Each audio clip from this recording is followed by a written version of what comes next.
영식님 39살, 87년생입니다. 부산에서 왔고 전처를 소개시켜준 후배가 추천해줘가지고 나는 솔로 나오게 됐대요. 직업은 의료 시스템 영업 마케팅 일을 하고 있다고 합니다. 근데 이게 영식님 직업도 물론 되게 좋은 직업이고 돈도 잘 버시고 하겠지만 하필이면은 이번에 그 의사분이 있잖아요. 치과 의사분. 근데 여자분들이 만약에 직업을 보고 그런 남자분들의 스펙을 본다면은 영식님보다 광수님한테 더 이렇게 끌리고 호감을 가질 것 같아요. 영식님도 물론 좋은 분이지만 이런 직업적인 면에서 광수님이 있다 보니까 좀 밀리는 느낌? 영식님은 중학교 입학한 아들이 있대요. 그리고 그 아들을 부모님하고 함께 양육하고 있다고 합니다. 이혼한 지는 10년이 되었고 26살에 혼전 임신으로 결혼했다고 합니다. 5년 정도 살다가 성격차로 협의 이혼을 했는데 영식님의 되게 특이사항은 이미 정관 수술을 한 거죠. 상대방 자녀가 2명까지 있는 거 괜찮은데 2세를 낳는 거는 나는 이미 묶었기 때문에 만약에 상대방이 또 아이를 갖고 싶다고 한다면 그러면 그때 나는 뭐 풀겠다 이렇게 얘기하시더라고요. 저도 제 주변에 제 친구들이 정관 수술한 친구들이 있어가지고 그거에 대해서 대략적으로 간단하게 알고 그러는데 한번 묶게 되면은 그걸 다시 푼다 해가지고 정상적인 기능으로 돌아오거나 그런 게 아니에요. 안 돌아오는 그런 경우가 많습니다. 안 되는 경우가 많아. 보통은 안 된다고 해야 되나? 잘 안 돼. 그리고 재밌긴 했는데 정관수술 얘기가 자기소개 전까지는 영식님이 이미지도 좋고 점점 인기도 많아지고 그런 상황이었잖아요. 근데 정관수술 했다는 것 때문에 여자분들이 많이 영식님을 거를 것 같아요. 특히나 영숙님은 아이를 낳고 싶어가지고 이번에 나는 솔로 지원했다고 했거든요. 근데 영식님은 묶었대. 푼다 해가지고 예전처럼 막 이렇게 왕성하게 임신이 잘 되고 그런 게 아니에요. 푼다 해도 안 될 가능성이 높아. 일단 영숙님은 무조건 안 된 거고, 그러니까 영숙님은 나는 임신하고 출산하고 싶어서 이렇게 나는 솔로 지원했는데 영식님 묶었다니까 영식님은 이제 아웃인 거고, 다른 여출분들도 물론 내가 자녀가 있고 자녀가 없고 이런 걸 떠나가지고 영식님은 공정문을 닫았대. 묶었다고 하니까 막 매력적으로 안 느껴질 것 같아요. 제 생각에는. 여러분 성별이 바뀌어서 저는 이미 아기도 있고 이미 나도 나이가 있으니까 나는 뭐 임신 출산은 안 해요. 저는 아예 안 낳습니다. 상대방이 원한다면은 시험관이나 뭐 시도는 해볼 텐데 어쨌든 나는 아이를 낳을 생각이 없어요. 딱 얘기하면은 그것도 자기소개서 얘기하면은 남자분들이 딱히 이 여자분에 대해서 호감이나 이런 것이 잘 안 생기잖아요. 마찬가지로 영식님도 이미 나는 정관수술을 했다. 정관수술을 한 상태다. 이게 여자분들한테 별로 좋게 안 들릴 것 같아요. 아무튼 영숙님하고는 확실히 안 되는 것 같아요. 영식씨가 이제 정관수술 얘기해가지고. 푼다는 걸 지켜줄까요? 근데 이게 풀어도 임신이 되고 안 되고는 모르는 거라니까. 풀었으니까 임신된다 이게 아니라고. 이미 정관수술을 한 거 자체가 정관수술을 하는 순간 풀어도 안 될 가능성이 생기는 거예요.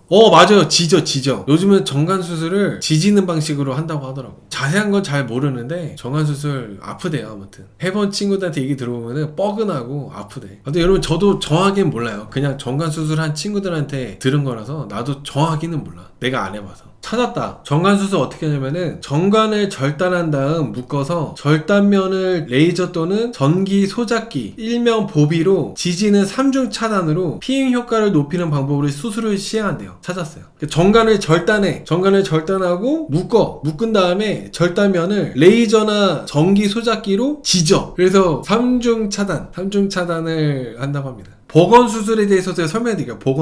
보건수술 성공 확률이 90%래요. 높네? 정관수술을 시행한 후에 시간이 지날수록 보건수술의 성공 가능성은 점점 줄어들지만 5년 안에 보건수술을 시행할 경우에 실패 가능성이 낮다. 5년 안에만 보건수술하면은 실패 가능성이 낮대요. 근데 10년이 지난 후에 보건수술을 시행하면은 연결 부위가 좋아져서 정관이 폐쇄되는 경우가 종종 있다. 정관수술을 한 지 3년 이후라면은 성공률이 88%고 보건수술이 성공하더라도 임신 확률이 낮아진다. 생산되는 정자의 양도 줄어든다. 이게 제가 친구한테 들은 내용이에요. 보건수술을 하더라도 임신 확률 낮아지고 정자의 양도 줄어들고. 버건한다 해가지고 임신이 잘 되는 거는 아니다. 버건을 해도 어렵다. 근데 영식님은 지금 이혼한 지 10년 됐거든요? 이혼한 지 10년 됐잖아. 정관수술한 지 최소 5년 이상 됐을 거란 말이죠. 쉽지 않다. 이혼한 지 10년 됐기 때문에. 5년 안에 하거나 3년 안에 한다면은 3년 안에 하면은 90% 이상인데 3년만 지나도 80%대로 떨어지고 5년 이상 되고 10년 정도 되면은 보건수술을 하더라도 정자 양도 작고 임신 확률이 낮아진대요. 그리고 정관수술은 의료보험이 적용되지 않습니다. 얼마인지 모르겠는데 의료보험이 적용되지 않는데요.